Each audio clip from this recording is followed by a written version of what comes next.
Okay,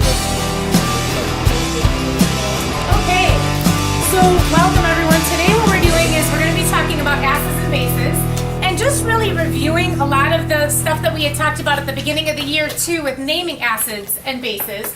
And then we're going to go into the whole idea of how to do these pH calculations. What is pH and how do you do the calculations?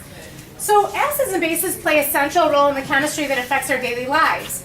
We know that our bodies need to maintain certain levels of these pH levels in order to function properly. So the pH of human blood is 7.4, and the kidneys and the lungs have to work together to try to make sure that the pH stays at that level. A slight deviation, you can die, or it can cause some serious illness. Acids and bases are also important in manufacturing, like sulfuric acid, which is used in making fertilizers. You've probably heard of sulfuric acid also in car batteries too, or jet ski batteries and things like that.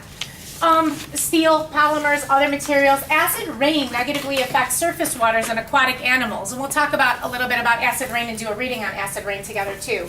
It affects aquatic animals, forests, materials, visibility. And right now, we're actually doing a unit on, in AP, one of the groups is doing the acidification of the oceans. And that's something that is really may cause some huge differences in our lives too around the world. So think about other acids and bases that play a role in your everyday life. Citrus fruits, what kind of acid do citrus fruits have? We call it citric acid. We call it citric acid. C6H8O7 is the formula for it. Vitamin C, it starts with an A. Does anybody know what it's called? No. It's actually called ascorbic acid. A-S-C-O-R-B-I-C, ascorbic acid. The pH of lemon juice is at about 2.2. And people were surprised with the pH levels of some of the stuff that we were testing in AP2. And we're going to do a household quick test too of different substances as well. Sodas are around 3. What type of acid are in sodas? You've probably heard this before. You know one of them, it's in your stomach, but you know one of them because we know that those beverages are carbonated. So what kind of acid is that? Carbonic acid, awesome. And there's also phosphoric acid in there. Tea? Anybody know what it's called? It's like the color of tea. It starts with a T. The color of tea that starts with a T. Teal? Turquoise. Not turquoise. I haven't really seen any turquoise tea, but tannic acid. Tan. And vinegar? You know this one from the beginning of the year because we did pop the top with this one. This one starts with an A. Acetic. Good. Acetic acid. Electrolyte or aqueous sulfuric acid solution like in car batteries. Chlorine to clean a pool. This is called muriatic acid that they use.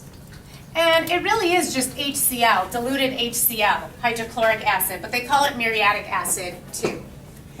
And then examples of bases. So mortar, which is calcium hydroxide, is used for mortar. What is mortar? Perfect. Mortar can be used for laying bricks. And then what about antacids?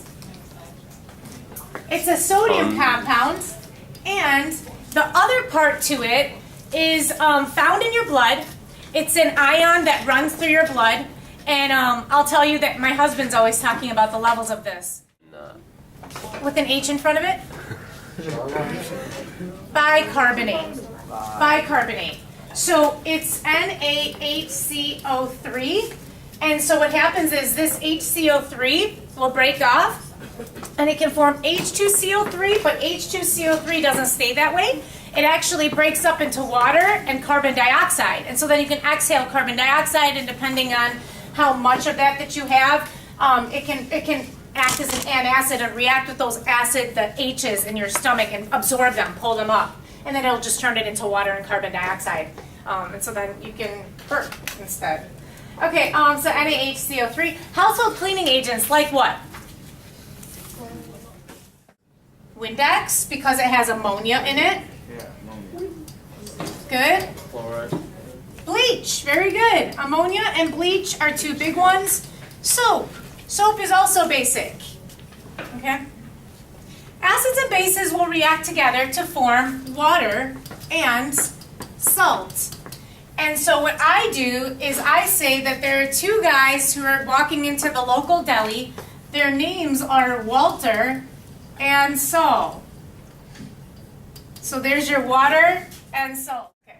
So those are the two that are going to go in. So Walter and salt, water and salt are going to be the two that go together. Something to note, remember, do as you oughta, add the acid to the water. Good. Add the acid to the water.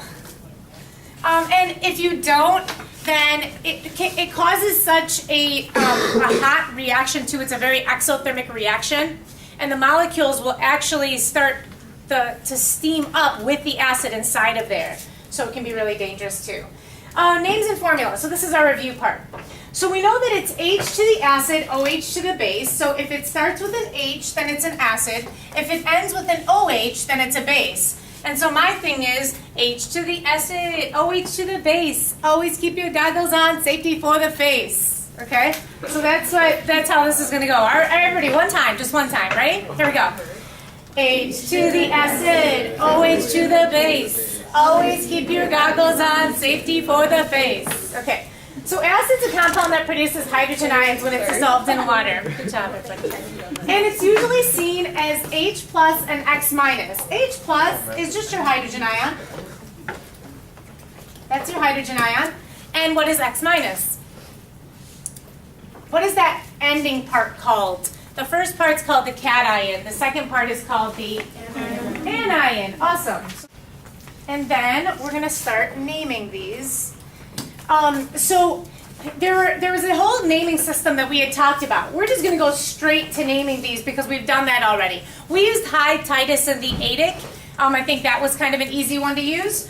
So remember, if it has no polyatomic ion in it, like this one has no polyatomic ion in it, it starts with hydro. So this one will be called hydro sulfuric acid. Awesome. If it does have a polyatomic ion in it, like these two do, then you need to check to see, does it end in ite or does it end in ate?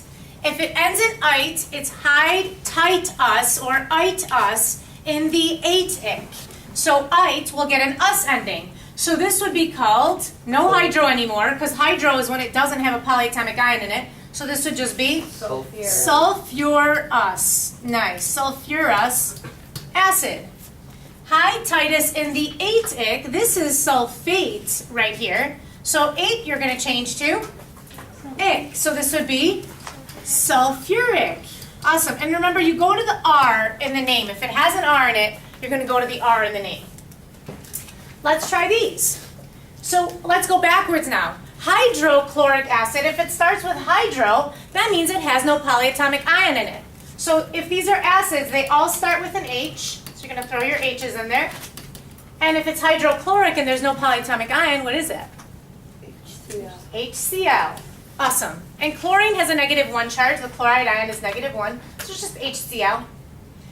Hypochlorous. That's not hydro. Notice the difference between these. Hypochlor, what did us change to? Us changes back to ite. So it's hide like hydro. So it's hide, tight us, or ite us in the ate-ic. Okay, so if it's us, it's going to change to ite. Anybody remember what hypochlorite was? Cl, and then it's not just Cl because that was just Cl. Cl, lowest number of oxygens is just 1. Awesome. HClO, also with a negative charge. So then if that's hypochlorite, what is chlorite? Again, us changes to ite. What's chlorite? I heard it already. Perfect. ClO2. Awesome. Negative also. Then what about chloric? ClO3. Good. And then what about perchlorate? ClO4. Nice. Okay, so remember that Cl's had the greatest number of them of different types of ions. A base is a compound that produces hydroxide ions when they're dissolved in water. So the naming rules for these are the same as ionic compounds. You're just going to do whatever the cation is, okay, and then you're going to end it with hydroxide, with OH minus, okay? So it's going to be your cation and then your hydroxide, and then you're going to crisscross your charges. So let's try these. HF, no polyatomic ion, so what do you start it with? Good, I heard it. Hydro, and then what do you think this is then? Fluoric. Fluoric, awesome. Hydrofluoric, and then acid. Because it starts with an H, you know it's going to be an acid. So you can write acid for each one that starts with an H, just so you don't forget to write your acid part in there. These other ones are not acids that end in OH. What are those? Bases. Awesome. Okay, NO3. Do you remember what NO3 is? It's either nitrate or nitrite. In the night, okay. So the third part of the day is the night. So if it's NO3, then that's gonna be our nitrate. That's like the main one, and then ite is one less oxygen. So that would be NO2. So for nitrate, what is it? Nitric. Good. Nitric acid. So the 8 changes to an ic. If you look back up there. What's this one? This is easy. Ca is calcium, and what's OH? Hydroxide. Awesome. So what's this other one? Potassium, and then the OH is? Hydroxide. Good. Okay, 2 more acids here. SO4.